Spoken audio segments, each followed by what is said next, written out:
ngày chiều xiên khăm lệ xuân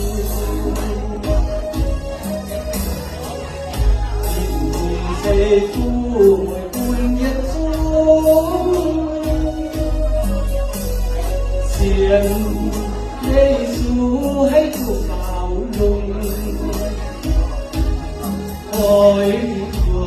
chiều cùng tìm hai chim hung có liền chim hung dây thu màn buồn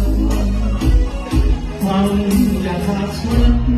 và mọi buốt cả to luôn cùng ngoài nhà bài thiên con dầu chém hôn nhưng sâu nhà con thì thấy mây dù tao trao luôn muốn quẩy cho cùng còn chưa xin ngày giá chút trăng chiều kiên diêm chiếc con đàn răng